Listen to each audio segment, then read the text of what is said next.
آپ لوگ یہ کہتے ہیں کہ بس مولا علی ہیں، ٹھیک ہے، وہ اس کا بھی ہم لوگ بھی مطلب وہی کہتے ہیں کہ مولا علی کی ایک الگ سے فضیلت ہے، تو اس کے بعد کے صحابہ کی کوئی مطلب وہ حیثیت نہیں ہے اسلام میں، نہ ان کا کام ہے نہ، اور پھر جیسے کہ ہم ان کا جو عزت احترام کرتے ہیں کیونکہ وہ ہمارے نبی کے ساتھی تھے، تو سب یہ کیا کتاب ہے میرے بیان میں آپ کو جواب آپ کے اپنی کتاب سے دیتا ہوں، العلل المتناہیہ فی الاحادیث الواہیہ، تالیف ابن جوزی، ابن جوزی نے ایک کتاب لکھی ہے جھوٹی احادیث پر، یہ سن 1983 میں دارالکتب العلمیہ بیروت میں چھپی ہے۔ یہاں پہ آپ کو صفحہ 119 میں لے کے چلتے ہیں، 119 میں یہاں پر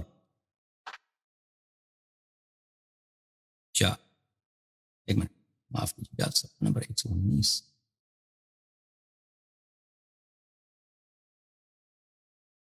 حدیث نمبر 312، صفحہ نمبر 119 نہیں ہے،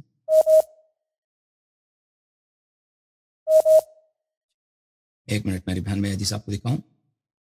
دیکھیں خلافت ان باتوں سے نہیں بنتی کہ وہ مثلا فلانی نے جنگ میں نہیں بھاگا نا، اگر ہم مان بھی لیں کہ فلانی نے جنگ میں نہیں بھاگا ہے تو اس سے اس کی خلافت نہیں بنتی، خلافت کے لیے دلیل ہونی چاہیے۔ جب رسول اللہ صلی اللہ علیہ وسلم نے کسی کو اپنا خلیفہ نہیں بنایا اور وہ کہتا ہے میں خلیفہ ہوں، ٹھیک ہے نا، تو آپ کہتے ہیں کہ وہ اس نے فلانی جنگ میں نہیں بھاگا، تو اسے اگر مان بھی لینا کہ اس نے اس جنگ میں اس کی کارکردگی تھی بھی، تو اس سے وہ تو اس کی خلافت نہیں بنتی، صحیح ہے کہ نہیں؟ جی بالکل ہاں نہیں تو مطلب چلیں خلافت کو آپ لوگ نہیں مانتے، لیکن ویسے آپ لوگ مانتے ہیں کہ یہ مطلب یہ ہمارے نبی کے ساتھی تھے یا خیر خواہ تھے یا ہمارے نبی کے کوئی مطلب ان کی نیت بالکل نہیں مانتے، نیت خراب نہیں تھی، اس کے دلیل کی ضرورت ہے نا بہن، اس کے لیے دلیل کی ضرورت ہے۔ اب جیسے کہ ایک حدیث جس کا مفہوم ہے وہ دکھائے نا کہ انہوں نے خیرخواہی کیا، مثلا رسول اللہ صلی اللہ علیہ وسلم 13 سال مکے میں تھے، ان میں سے بہت سارے سال میں آپ کو جو سب سے سخت وقت تھا رسول پاک صلی اللہ علیہ وسلم پہ کب تھا؟ وہ جب شیب ابی طالب میں تھے۔ شیب ابی طالب میں رسول اللہ صلی اللہ علیہ وسلم کئی سال تک اپنے گھر والوں کے ساتھ تھے، مکہ والوں نے سب نے معاہدہ کیا آپس میں کہ بنی ہاشم کے ساتھ ہم نہ شادی کریں گے، نہ ان کو کھانا دیں گے، نہ ان کو ضرورت کی اشیاء بیچیں گے، نہ کسی کو اجازت دیں گے کہ اس کو کھانا فروخت کر دے، ٹھیک ہے نا۔ تو مکے میں تو وہاں پہ کوئی باغ وغیرہ پیداوار تو ہوتی نہیں ہے، کچھ کوئی کشت ہوتی نہیں ہے، وہاں پہ سارا کھانا باہر سے آتا ہے، جو لوگ کھانا خریدتے ہیں تو باہر سے کھانا ان کو مل جاتا ہے۔ تو ان لوگوں نے یہ آپس میں سب مکے والوں نے وہ عہد کیا، تو وہاں پہ حضرت ابو طالب علیہ السلام اس زمانے میں تھے، تو انہوں نے خیریت اسی میں سمجھی کہ وہ مکے سے نکل کر مکے کے باہر ایک وہاں پہاڑی ہے، وہاں پہ اپنا جائیگاہ بنا دیں۔ تو اہل بیت علیہ السلام سب وہاں منتقل ہو گئے، کیونکہ مکے والے مشرک تھے، انہوں نے سب آپس میں عہد کیا تھا کہ اب ان کو کھانا بھی نہیں دیں گے، ٹھیک ہے نا۔ تو یہ کئی سال تک وہاں پہ تھے۔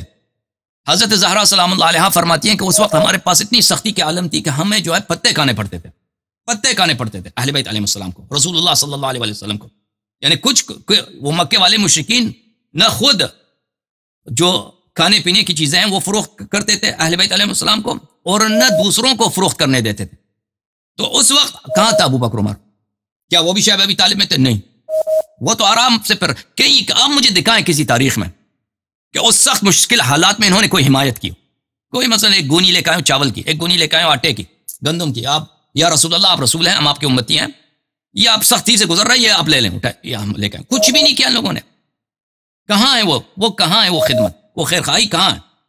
جنگوں میں تو یہ بات جو ایک ہم لوگ حدیث ایز اے سنی ہم ایک حدیث سنتے ہیں، مجھے حدیث کا نمبر حوالہ نہیں معلوم ہے، جس کا لیکن مفہوم ہے کہ نبی کریم صلی اللہ علیہ وسلم نے فرمایا تھا کہ لے کے آؤ اللہ کی راہ میں جو مطلب تم لوگ لے کر آ سکتے ہو، تو وہ جو لے کر آئے تھے حضرت ابو بکر جو ہے اپنے گھر کا سارا سامان لے کر آئے تھے، جس پہ نبی صلی اللہ علیہ وسلم نے فرمایا کہ گھر میں کیا چھوڑا ہے، تو انہوں نے کہا گھر میں صرف میرے نبی کا نام اور اللہ ہی کافی ہے۔ یہ بھی تو ہم لوگ سنتے ہوئے آئے ہیں نا، جی اس سے خلافت بنتی ہے۔ دیکھیں مان بھی لینا، مان بھی لیتے ہیں، ٹھیک ہے نا، ایک شخص نے پیسے دے دیے، ہم اس کو نہیں مانتے، ہمارے نزدیک یہ جھوٹی احادیث ہیں، اس کی دلیل میں دکھاؤں گا آپ کو، لیکن ہم مان بھی لیں، اس سے خلافت نہیں بنتی میری بہن، ٹھیک ہے نا۔ اگر ایک شخص نے پیسے دیے پیغمبر کو، پیسے دینے سے خلافت نہیں بنتی ہے، ٹھیک ہے نا، پیسے دیے نہیں ایز اے شیعہ کہ ضروری ہے کہ اگر ہم شیعہ ہیں تو ہم ان کے جو ہے نا مطلب ان کے لیے نفرت رکھیں، یا پھر ایسے بھی رہ سکتا ہے کہ جیسے ہم مولا علی کو مطلب افضل سمجھتے ہیں، سب سے افضل ان کو سمجھتے ہیں، مطلب ان کی احترام کرتے ہیں، میری سسٹر عزت کرتے ہیں۔ سسٹر ایک شخص ہے نا، اس نے کہا کہ میں آپ کا امام ہوں، میں خلیفہ ہوں، حالانکہ خلیفہ حقیقی کوئی اور ہے.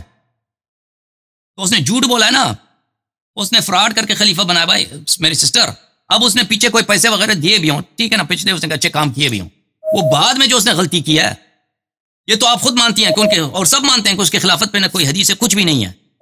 اور اس نے جھوٹ کہہ کے, افترا کر کے کہ بھائی میں رسول اللہ صلی اللہ علیہ وسلم کا جانشین ہوں. تو یہ تو کہنا, یہ تو اتنا بڑا ظلم آپ پر ہے, ہم پر ہے, پوری امت پر ہے, اتنا بڑا ظلم, یہ تو برا اس کو کہنا پڑے گا نا, یہ برا کام ہے. اور یہ ساری عزت اسی سے چلی جاتی ہے. پھر کہاں عزت رہتی ہے, کہاں کوئی عزت رہ جاتی ہے؟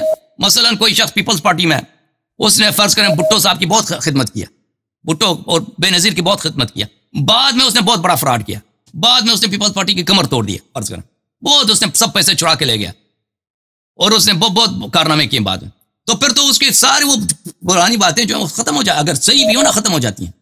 تو جس شخص نے, جو حقیقی امام ہے, وہ موجود ہے امت میں, تو اس کو تو گھر بھیج دیا اور خود جھوٹ میں امام بنائے مسلمانوں کا, وہ تو ماننا پڑے گا آپ کو. اب دوسرے بھی کال کر رہے ہیں میری بہن, اب ان کے کالوں کو مجھے دینے دو, ٹھیک ہے نا. تھینک یو, بہت مہربانی آپ.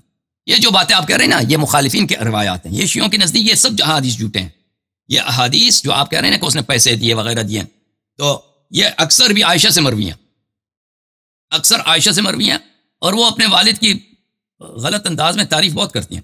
میں آپ کو عائشہ, ابو بکر اگر اتنا ہی پیسے والا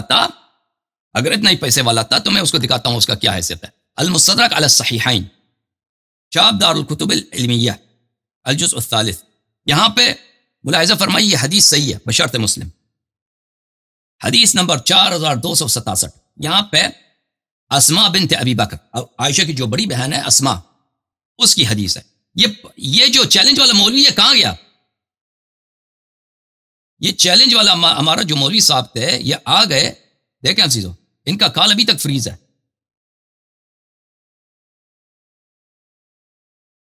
یہ کیوں نہیں آ رہے بھائی چیلنج والے؟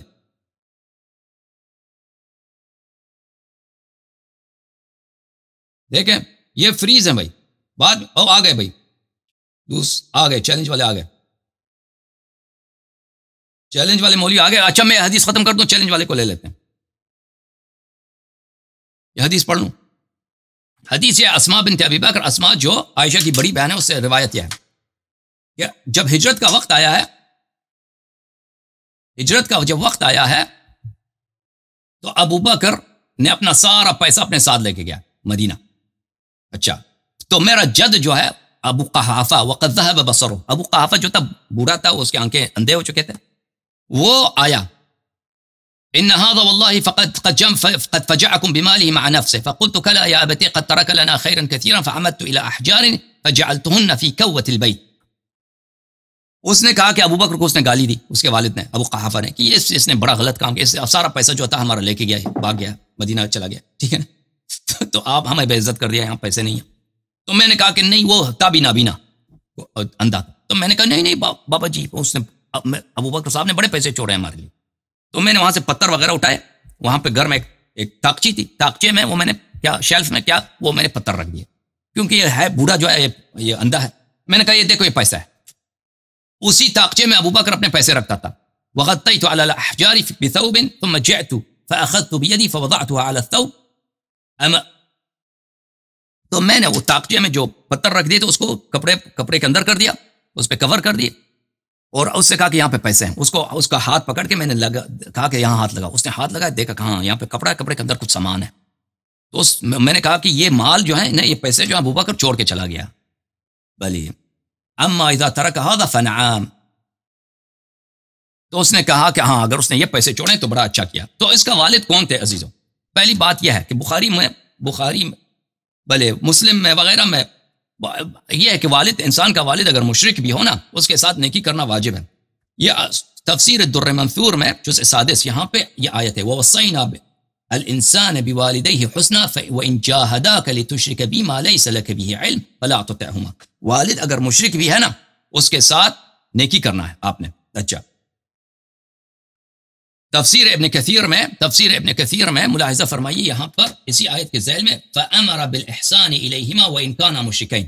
اللہ تعالیٰ کا فرمان ہے کہ والد اگر مشرک بھی ہے اس کے ساتھ احسان کرنا ہے. کتاب بخاری میں ایک باب ہے، باب صلۃ الوالد المشرک، مشرک اگر والد مشرک بھی ہے نا اس کے ساتھ نیکی کرنا. اچھا، اس کا جو والد تھا ابو قحافہ، اگر یہ اتنا ہی ابو بکر اتنا ہی شریف آدمی تھا، اس کے پاس بڑے پیسے تھے، یہ خرچ کرتا تھا تو اس کا والد جو تھا، اس کا اپنا والد ابو قحافہ جو تھا، وہ عبداللہ ابن جدعان کے چکلے میں وہ ملازم تھا بوڑھے ہو کے. یہ لوگ تو ان کے پاس پیسہ کہاں تھا، وہ وہاں پہ اس کا وہ کنیزوں کا کاروبار کرتا تھا. عبداللہ ابن جدعان مکے میں وہاں پہ وہ چکلا چلاتا تھا، تو وہاں پہ یہ ملازم تھا وہاں پہ لوگوں کو کسٹمرز بلانے کے لیے کہ بھئی آ جاؤ ادھر ہے کسٹمر. تو وہ جو بوڑھا تھا اس کے لیے پیسے اس نے نہیں چھوڑے، حالانکہ اسلام کا حکم ہے کہ والد اگر مشرک بھی ہو نا اس کے ساتھ نیکی واجب ہے. سارا پیسہ اپنے شاید اس کے والد کا بھی پیسہ اٹھا کے لے کے گیا، ٹھیک ہے نا. اور پھر ہجرت کے وقت اس نے پیسے اٹھائے تھے نبی صلی اللہ علیہ وسلم سے، وہ اونٹنی کے، اپنی اونٹنی بہت اونچی قیمت میں، تاریخ اسلام میں سب سے جو قیمتی اونٹنی بکا ہے وہ ابو بکر کی اونٹنی ہے، جس نے فروخت کیا تھا شب ہجرت رسول اللہ صلی اللہ علیہ وسلم. شب ہجرت رسول صلی اللہ علیہ وسلم اس نے وہ ہجرت کے وقت معاف نہیں کیا، پیسے لے لیے اپنی اونٹنی کے. اچھا مولوی صاحب کہاں گئے؟